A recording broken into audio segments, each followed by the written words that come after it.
What's up guys and welcome back to the channel. Today we're looking at a brand new game that's just released, Wuchang Fallen Feathers. I am playing the Game Pass version. We are running this on the Samsung 57-inch G9 Ultrawide at a 32:9 aspect ratio.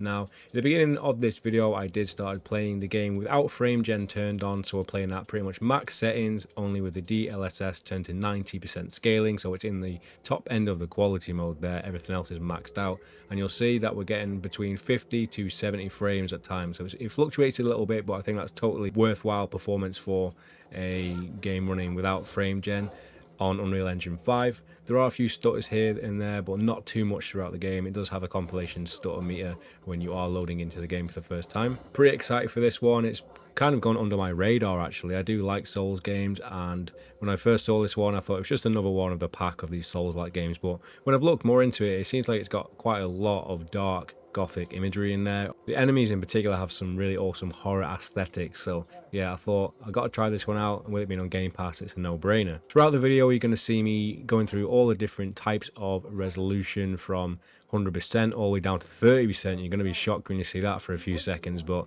the game runs really well even at the DLAA setting, using the frame gen. So we go through all the settings with frame gen, going from 2 times, 3 times, 4 times, but you'll see a lot of it that even when I'm using the frame gen at 2 times, which is your normal frame gen that you'll get on like 40 series, it actually plays really well. It's above 100 frames a second, and the latency is in between like the 20s and 30 milliseconds, so I think it's totally playable, especially if you're playing on controller, which I think is the preferred way to play a game like this on PC.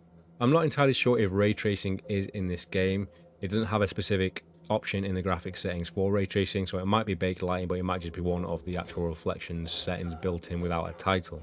For the majority of the video I'm using the field of view at the very lowest, which I believe on this game is 120. It's in the camera settings, but towards the very end of the video you can see that I go all the way up to the top of the field of view and then down to the middle, and I think it's actually playable at all 3 of these settings, but for me I think it was nice to go with the lowest field of view because you still get a great wide view, but you also get a little bit closer in with the main character, which is typically what I like to go with when it's immersion. You want as much background and as much scenery as possible, but still seeing the detail of your main character. I didn't do too good into the gameplay of this little video because I had the analytics up on the screen over a lot of the tutorials, so I wasn't really paying attention to what they were saying, so I was trying to figure out the combat on the fly, but really looking forward to playing this one.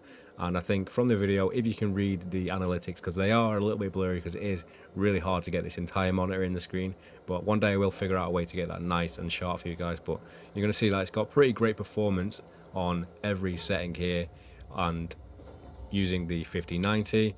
So I think if you're using a GPU from like last gen on this monitor, as long as you're putting the DLSS down or changing some of the settings, you're still going to be able to play this, I think, at a reasonable frame rate. So hope you guys enjoy this one. Let me know your thoughts on the game in general. Are you looking forward to this one?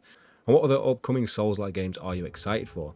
Thanks for watching, guys. Let me know down in the comment section. Subscribe if you haven't, and I will see you in the next one.